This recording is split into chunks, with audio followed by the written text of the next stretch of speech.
Welcome, welcome, welcome to this edition of Sagionic 1027.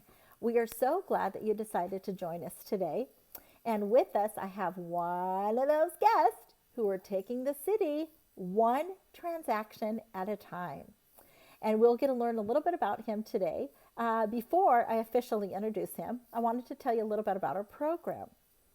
So the word Sagion, all by itself, means carriers of wisdom. The word Sagionic means movement by movement in time. Well, if we think of it, any time in history where there needed to be a change or there needed to be something new erected in the community, there was always a leader or a person who rose up through a movement, and their movement created a movement in the territory. So, with our young man here that we're introducing today, because he's probably younger than my oldest son, he is going to share with us how through the real estate industry, how he was drawn to it, and how he decided to starve any distractions that stood in the way to feed his focus. So today's guest is Mr. Dominique May. And today's program is all about you, Dominique, and what it is that you feel is important for your generation or those who are above you and kind of meandering about. So, what is it that you feel is important to share with our viewers today? Hello, everyone. So I'm Dominique. I'm a local real estate agent in Oregon and Washington. Um, so, do you have any specific questions you want to go about, or Okay, so how did you get drawn to the real estate industry? What drew you to that? Because you could have chosen a myriad of things. Well, how are you it drawn to that? it kind of chose me, Okay. where it was always in front of me, and I've always had an interest in investing in real estate. But then also while I was in school, I was studying and focusing on marketing. And initially, I was gonna pursue a career in marketing, and I always had an interest in being self-employed. So I was venturing out, doing some ventures in that realm too. But real estate agent actually ended up combining all three aspects: marketing, which is branding and putting yourself out there, plus being self-employed as an independent contractor, and also being around to also invest in real estate. Mm. I like what you said about being an independent contractor because you wanted to be the boss or the determining factor of how high you decided to excel, Yeah, and I right? didn't fit in specifically in like the 9 to 5 realm too, because I am a persistent hard worker. So some days I want to work later, some days I want to work earlier. Sometimes I finish all my projects early, but just real estate just really allowed me to have some fluctuation in the days while also making sure there's always new challenges to go about and also some consistency too.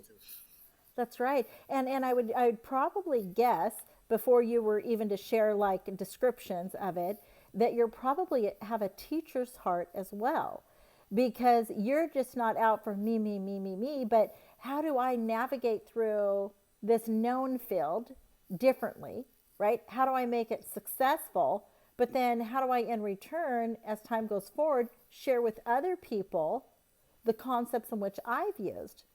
Do you think that would be a correct statement? And if so, could you give me a couple examples? So yeah, teaching is part of my job duties because a lot of times I actually started creating videos on my social media pages just to help educate and bridge the gap to home ownership while also teaching people how to go about their equity if they want to buy an investment property or upgrade from their starter house to their dream home. So what I was finding when I was new in the industry is that many people are putting these unnecessary paths in the way to home ownership. Like the common one is down payment. They believe they need 20% down payment in order to buy a house, but they don't consider like first time home buying programs or different programs out there that requires with either ranging between 0 to 5% down. That's really good. That's really good. I mean, because that shows that you want to, it shows you in essence in the midst of Sagionic, movement by movement in human time, right? Not the same movement, not regurgitating something that's always been, but wait a minute, you mean there's something that somebody could do that could benefit them? They don't need to, because think about the money that's invested into rent. That's crazy, especially where the market is right now. So once you started to discover some of the stuff that people had access to, share with the viewers the excitement and also the doors that it opened for others. So there's just different doors. For example, like a common path people may want to take is to purchase a duplex, for example, where you're spending, 1,800 on rent, but what if you had a mortgage for 2,200, and then you're able to rent out the majority of your mortgage while living in one side and then renting out the other, and maybe you might be paying 500 or 600 out of pocket versus the 1,800. And then you can get a duplex with as little as 3.5% down payment, not 20, 3.5. So for a $350,000 duplex, that'll be roughly about 12,000 or a little over 12,000. And it's just most people assume they need 90,000, a perfect credit score, and all these aspects to purchase a house. And I found when they actually sit down, they talk with me or a professional that's local in their market, they figure out that home ownership is also more attainable than they might assume. Wow, see, I didn't even know that. I mean, we've been in our home for decades, but I didn't even know that about the difference between a one singular home or a duplex. That's huge right there. Wait, yeah, you can also purchase a house too with 3.5 or 5% down payment too. But the difference is with a duplex, the lenders can use the estimated income that you'll be receiving as a landlord for that one side or two sides. If it's a triplex, they can use that income to go along with your debt to income ratio. So they add that to your, Are yeah. you serious? That is so smart. Oh my gosh, I know some people I'm going to be talking to tomorrow. Yeah, That so is that's so kind of what I like smart. doing is just Yeah, helping to educate people and just like there's different paths you can take depending on your situation, but I always recommend you talk to the local professionals in your market versus ruling yourself out. that's right. Okay, so you say in your market. So, but you said you were Washington and you were also in Oregon. But does that mean you have to be in a set neighborhood in order for people to contact you, or anybody in Oregon or Washington could contact you? So I specialize in the Portland metro area, but I'm licensed in Washington, so I service like Vancouver, Camas. But if they're wanting to purchase in Seattle, for example, I could still introduce them to good agents out in that area too. It's just I specifically work in like the Portland metro area up to Salem for Oregon, Okay. and then up to like Camas, Ridgefield for Washington. Okay, but are you confined to that? So let's say if I knew somebody that lived further north in Washington, are you only confined to that area? Or is that No, I'm just, licensed in the entire state. oh, that's all I needed to know. But That's good. That's good. it's just my focus area. Yeah, yeah. Well, because you have appointments with people and you have walkthroughs and all that. So that makes sense. Yeah, like I had a listing in Tacoma, Washington, for example. Okay, okay.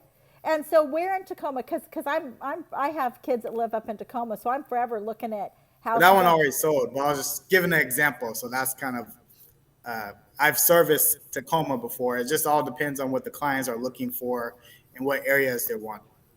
Uh-huh. Um, because my favorite, I actually have a son who lives in a 20 or a house that was built in 1915. So there Wow. are some pretty houses. Those are my favorite. The older the houses are, the better. They're my favorite. Yeah, I And met you so, at an older house, like yes. Oh 19, gosh, 1900. I love those houses. Um, so here you go. You step into an industry, a known industry, and a known field. So it's not like you develop the light bulb. And yet, I bet there is a continuous light bulb going off in your mind, right? To, okay, think of this. Zillow exists because somebody walked out a thought. Realtor.com exists because somebody walked out a thought. I'm on Switcher Studios. You've got Zoom. You've got all these other things, these new things that come out. Okay. So give us an example of a new pathway to navigate through real estate world that came to you that didn't exist, and you're like, "Oh, I'm gonna grab a hold of that, and I'm gonna partner with this to make this happen." Because if I look at your social platform, you've been pretty successful with the amount of homes you've sold. So, are you saying me personally, or as a career, different career paths that people can take? You personally, or the other route, right? So because you don't strike me as the kind of man who just wants to do the same thing again and again and again. Like you have to like spice things up a little, or maybe not spice things up, but your brain is a thinker. Well, Like yeah, add variety, yeah, spice to your yeah, life, and yeah, change, and yeah, yeah. yeah. So give us So the go ahead. So for the paths you could take, that's also one of the good things about being a real estate agent is no day is the same. You always have different clients or different specialties you can focus in. So like for example, if you want to focus on more of the investment side, then you'll be working with multifamily properties or fixers where you're looking for a house that needs some work. And then later on, you can list it if you're working with an investor after they fix it up and make it nice. So it's two transactions essentially. So Yeah. one is a fixer, and then one when they're relisting it. And then my favorite route though is just helping people that are either first time home buyers, but also on the listing side of it, where they're second time home buyers that purchased this house, so they made a good decision, but now they're trying to figure out, okay, should we move out and keep our current house as a rental, or should we sell our house in order to upgrade into more space because maybe their family have grown, or maybe they want to be in a different side of town now that their career is in a different place. So I like that route because you're really helping to impact families' lives and helping to help them get to their ideal place that they want to be based on their real estate goals. That's right. Now, But do you deal only in homes? Actually, I cut you off. Go with the but. I want to hear the next part. I was going to answer the other part. So like the different Okay. routes, like you might work with downsizers, for example, where after kids are gone to college, maybe the family has a big house now, too much space for them, or they want no more, or they want to be in a house where they don't have any stairs to worry about. So that's another route people can take. I've done a commercial transaction. That's what you were asking? Commercial Uh, real estate? no, I was going to ask, do you do land? What is the difference between land, investing in land and buying land, as opposed to buying something that already has a structure in existence on it? Is there a So I'm difference? getting into land actually. So Okay. that's more because I'll be working with some new development projects. Okay. So the main difference is you find a piece of land. You have to be careful with the zoning too to make sure it reaches the goal that the client wants. Okay. So if they want to build a new construction development project, that could be like maybe like multiple listings. It just all depends on the zoning and where you're purchasing land at. Okay. So if somebody, let's say somebody wanted to invest and they were going to buy a piece of land, which they knew in time would wind up becoming a substantial development project, right? Without knowing into the future, but yet foreseeing into the future, have you ran into something like that, or have you heard of stuff like that before? Because if I think of, okay, I live in Tigard, right? And as you go out just a little, by just leaving 5 minutes from my house, land that's being developed now wasn't 10 years ago, and they've just advanced so like crazy amount of new places have gone in. And whoever bought the land had to have foresaw what was going to happen in the future. I would say that could be a little tricky because you're trying to time the market too perfectly. And there's Okay. different factors that you don't control, like what rates will be, lumber prices, and different factors like that. But I have seen like people like, or Portland actually changed a lot of the zoning actually, where they're allowing a lot of ADUs, separate living spaces. Okay. So you can build them in your backyard now, and there's not any like strict guidelines on that. So that's what some people are doing. I see more people are purchasing like ranch style houses that has a basement and space to kind of create more living space, separate living space for Airbnb type situations. Okay. For land, there's a lot of new development going on in like Hillsboro, Oregon, and like Beaverton, Tigard areas. But it's kind of like finding the house that's a lot of times there's a older house that needs to be fixed up or torn down, and it has a big yard, and then you can tear it down and use that land now to build an investment property and income property. But you have to make sure it's the right zoning, that where the neighborhood will allow it to build what you want to build. Because sometimes if it's going to be completely different from the whole neighborhood, they may not allow you to do that. Oh, because meaning like an HOA, if you're No, locked, no, so like the zoning. So if it's all like residential, for example, it's on okay, for a residential single family house, okay. then they won't allow you to build 5 units on the lot. Oh, got you, got you, got you. I see what you're saying. I see what you're saying. Okay, okay. And so so I remember one time within this last year, I was in the field on an assignment, and I remember I asked a lady, I was in the country, how many cattle do you have? She goes, oh, sweetheart, that is a question you never ask anybody. Because basically, you're asking me how much money do I make? And I said, oh gosh, please forgive me. I'm a city girl, never been outside of the city. I don't know these things. Okay. Um, so, so with that in mind, not wanting to know any dollars, actually, I'm going to switch it. I'm going to make it go a different angle. Okay. This is the angle we're going to go instead. What do you say determines or prohibits the success rate in which a new realtor is going to walk out? I would say consistency and being persistent. So you have to separate your marketing activities from your prospecting and your active activities that you're doing. So the realtors that don't last in the business, maybe they're wanting instant gratification versus like taking the time to build their clientele and their business from ground up, from scratch. It kind of depends too on when they're entering the business. So are they fresh out of college, where a lot of their friends might be a little younger and not ready to purchase a house yet? Or are they coming from like where this will be their second career, where they're more established? Let's say they're an architect, for example, or a Okay. doctor, and now they're a realtor. Well, they have all these doctor friends that may want to sell a house or sell their house or purchase a house. So they might get faster traction. But the difference is just being able to stay in the business, stay consistent, and be persistent, and then figuring out what route that you're taking to make sure you're talking and interacting with people versus only doing like marketing, which would be like flyers or posting something on your social media. If you're not talking to people or if you're not staying in touch with people, then you will lose out on those clients. Okay, that's good. And so now with this, we're gonna jump back, and the reason we're gonna jump back is because you are clearly an analytical thinker. Okay, well-rounded analytical thinker. You're not you don't see one point of view.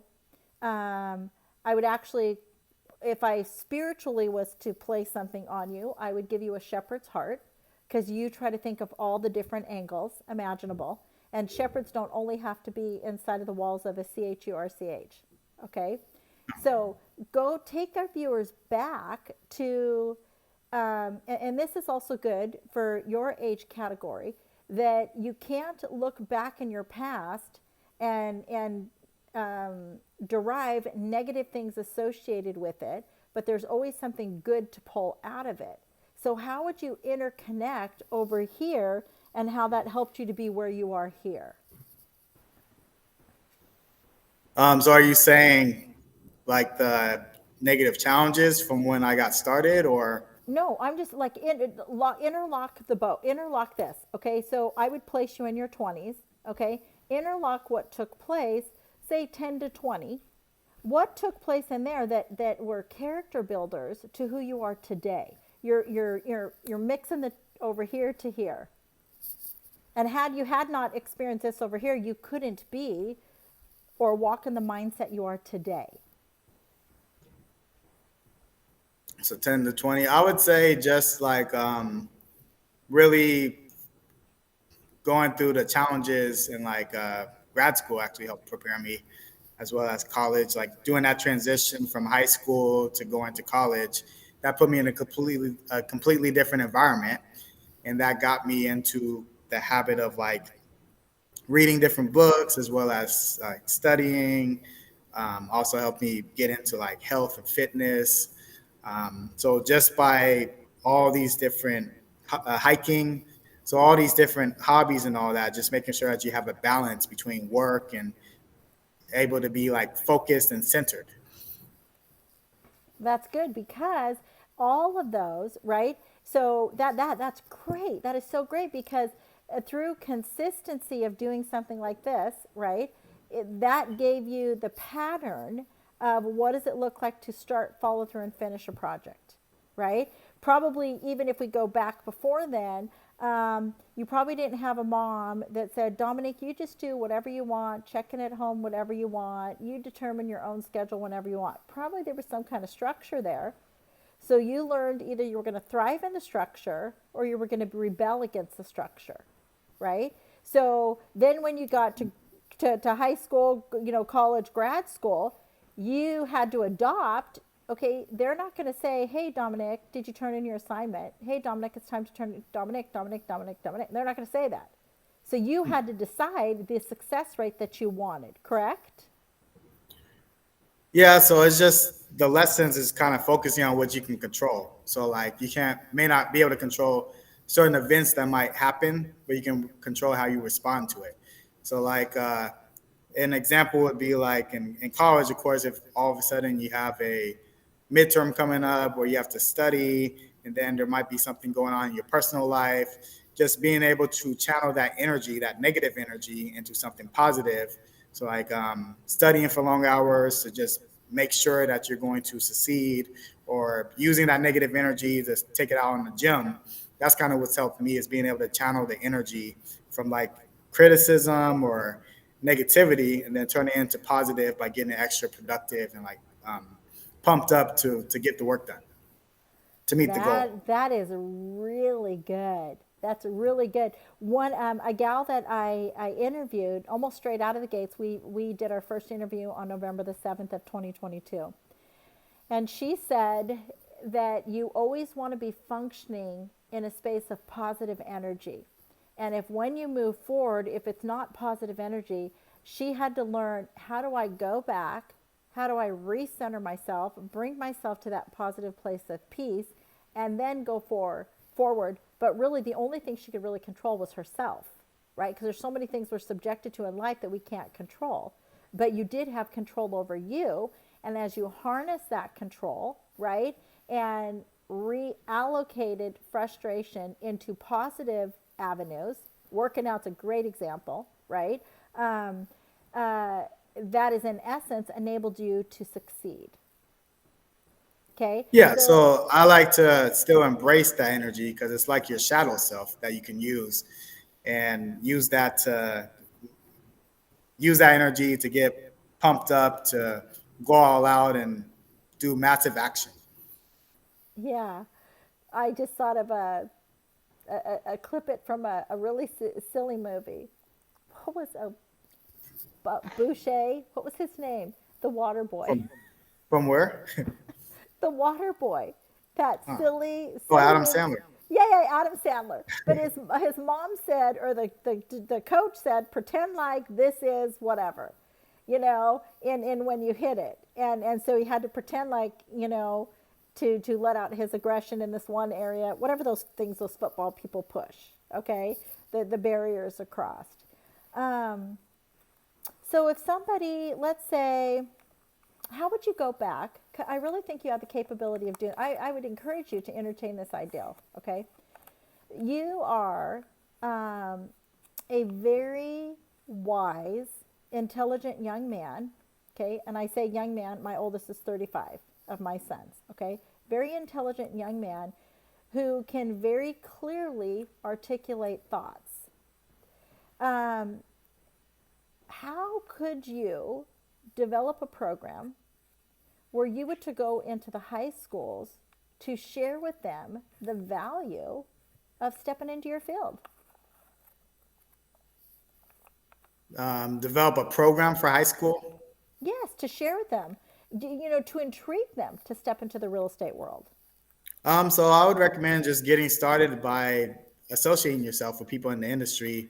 That's where you want to go. So like maybe shadowing, starting to shadow and see if you want, so you can get like the day in the life of being a realtor to kind of see if that's something that you want to do. And then if they're in high school, because you could become a realtor at 18, um, maybe you can start working on getting your 180 hours in, like taking the classes and the trainings and all that. Because then when you come to the person, it's a different from when you hasn't started studying yet versus when you actually started the program and you're eager to get into real estate, and now you're coming to someone wanting to shadow and get in the field. Because then you might be able to decide if you want to be by yourself, independent, or join a team. If you're high school, you might get faster traction by starting out on the team and kind of learning the field. Usually they start you out as a buyer's agent. But that way they're dealing with bringing the leads to you and the business to you, and then you're getting your feet wet in the industry. Okay. What about if somebody, let's pretend like somebody can visualize themselves there, but they're not comfortable around being comfortable around a lot of people? How would you encourage that person to begin to develop skills that would be needed? Being around a lot of people. Or just So I would interacting with people. How would you So if they're encourage more them? introverted, they have to. That we're in a market where you can use things to your advantage. So maybe you can still market yourself through social media, where you're recording a video where it's just you. You're Okay. recording yourself and editing yourself. You have you're in charge of when the video goes out.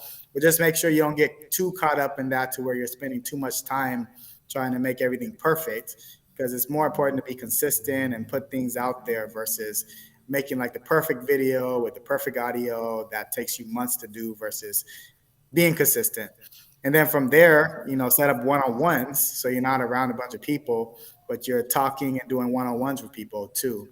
But there are times where you will have to be in front of, I wouldn't say a lot of people, but it's more if you go on a listing appointment and you're meeting the homeowners there, or if you're doing an open house, there might be people like groups that come in, but it's not as daunting because you're not doing like a big time presentation in front of hundreds of people. It's like a group of 5 or 4 or 3 or 2 people. Okay. So um, how would you say by what you speak controls what you think, and partnering with what you think to control what you speak or how you move forward? How do these all three affect a person? I would say your inner world affects your outer world. So you want to focus on what also helps is maybe having like a vision board. If you do want to become a realtor, having that on your vision board, or if you're not visual, maybe like affirm your affirmations or write down your affirmations, like I am statements, like I am a real estate agent by July 2023, or whatever your goal is. Just making sure that you're having goals to drive you and doing your affirmations, so you're working on what you want to become, and then you're preparing yourself from the journey in your mind first in order to be able to attain it.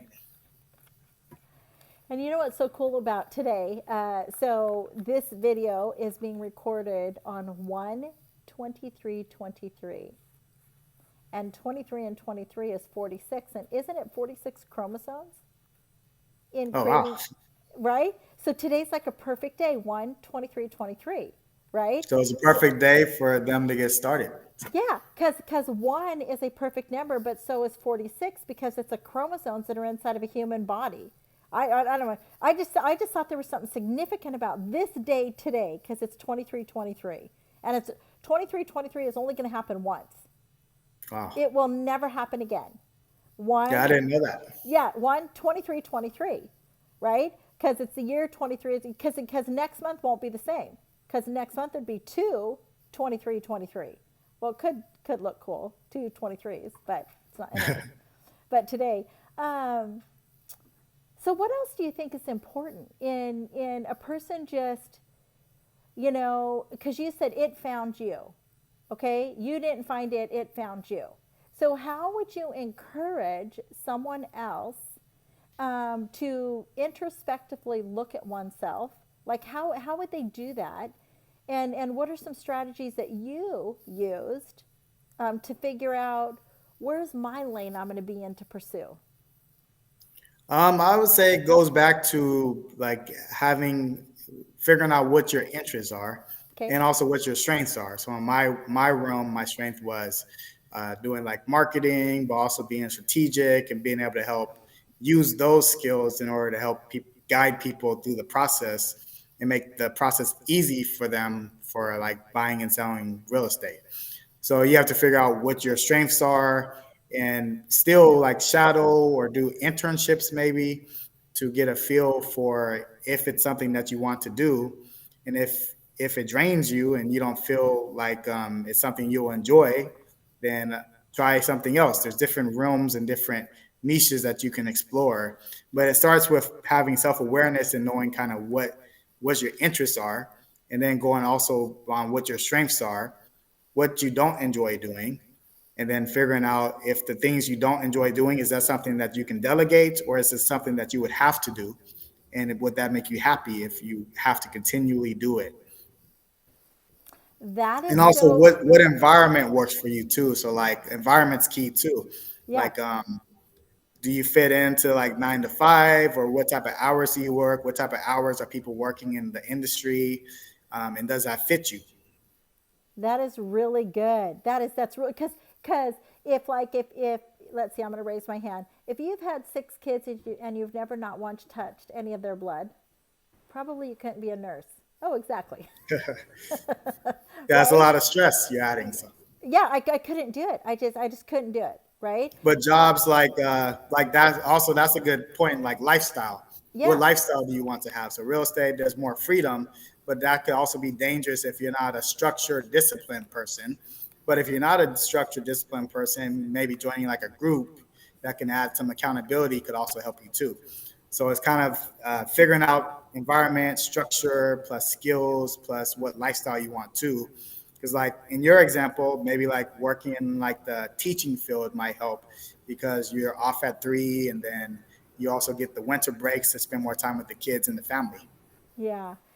My kids are done and grown. My youngest is Yeah, 20. My youngest is 26 and my oldest is 35.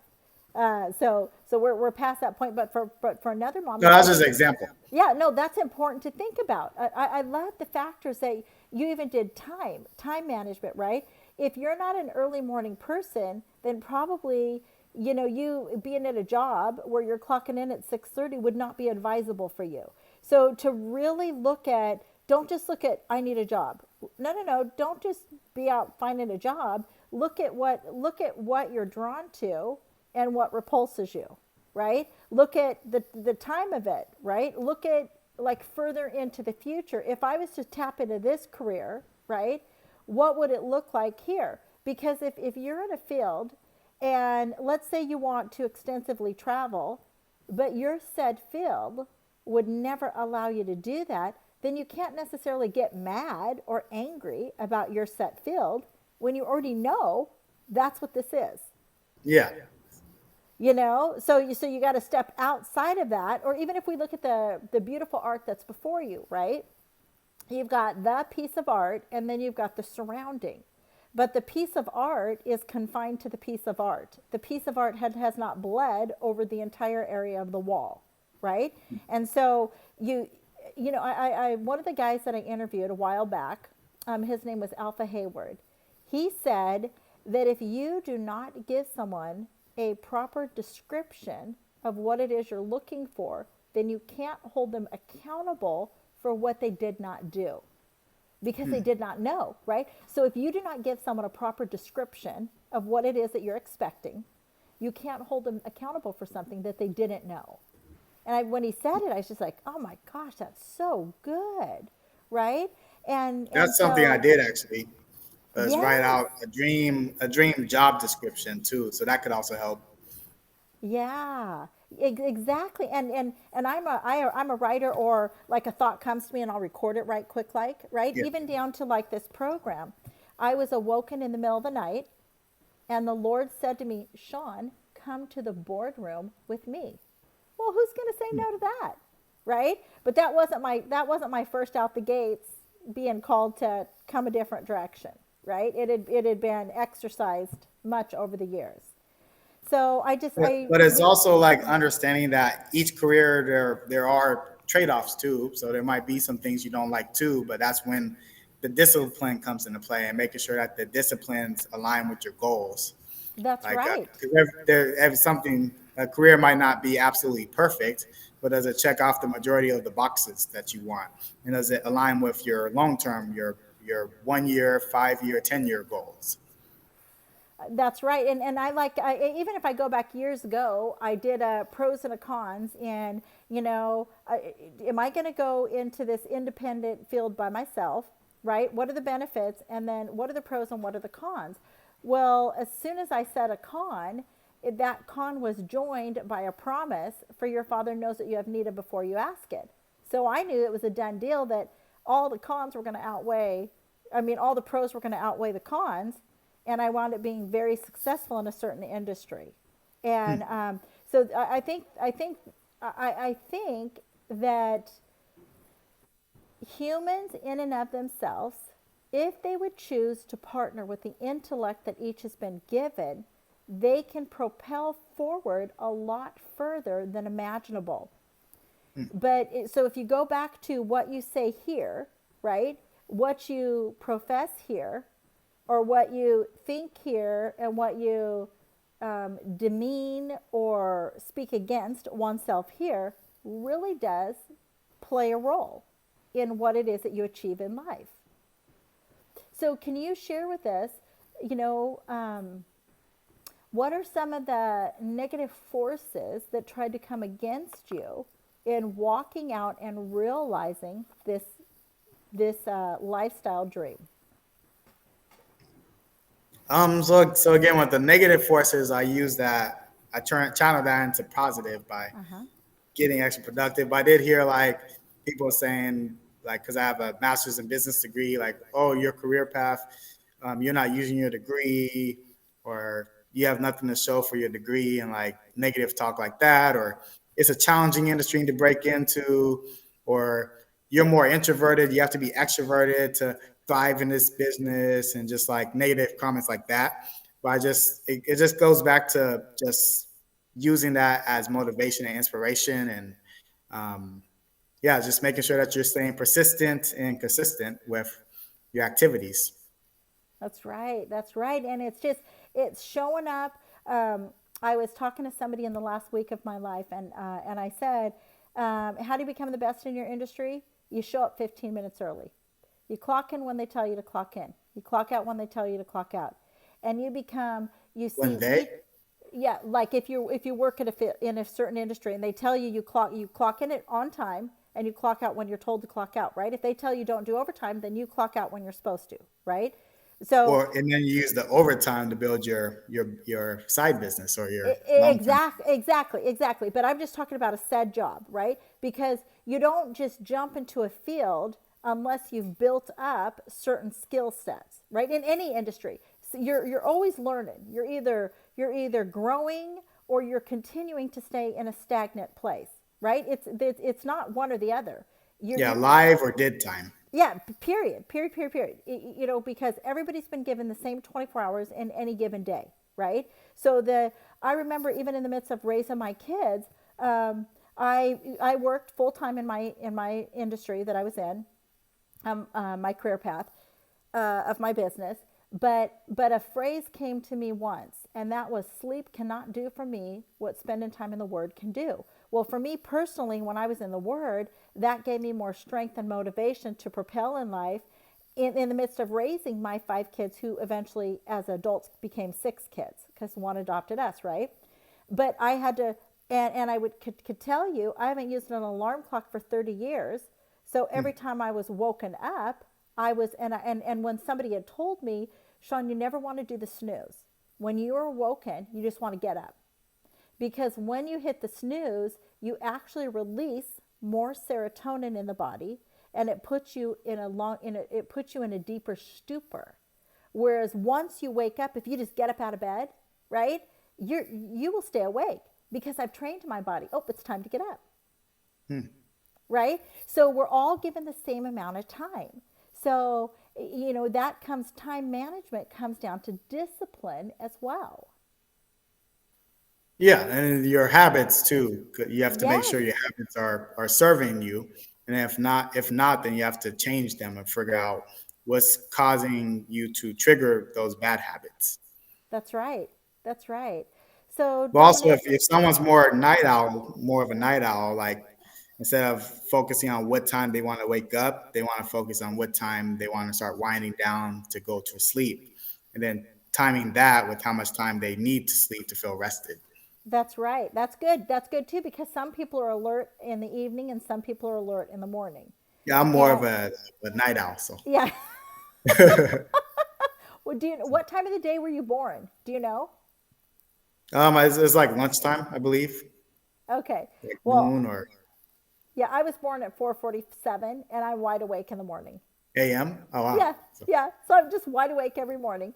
Um, so, Dominique, I really thank you for your time. In another minute, share with our viewers, um, you know, the four most important things that you think anybody should. We're in a brand new year, we're in 2023. Just give these four things a go this year. Four things for them to do. Yeah, Keep your visions in front of you. So make sure you have an idea of your direction that you want to go, and figure out the medium that can keep you inspired. Make sure that you have either a 12-week or 20-day goals versus just relying on one single New Year's resolution. And then don't forget about your health. Make sure that you're taking care of of yourself too. Put first things first, whether that's your family or your diet or your fitness regimen. So just making sure that you're putting first things first, and then continue to chase your dreams. that's right. That is right. So, man, Dominique May, I just thank you so much.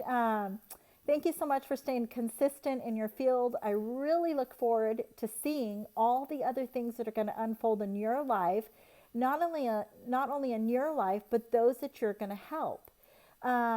I heard somebody say, invest into those that will invest into others that will invest into millions. And that's who I see you as. I see you as a global mentor because you, right now at your age, you have the determination, the drive, the discipline that will help so many other people to do the same. Wow, thank you. And thanks for having me here. Yeah, and to all of Glad to our see you're doing big things. yeah. So thank you. And to all of our viewers, I just want to thank you for coming to this episode of Sagionic 1027. And until our next Sagionic, may the Lord bless you. May the Lord keep you. May the Lord make his face to shine upon thee always. Blessings. Bye.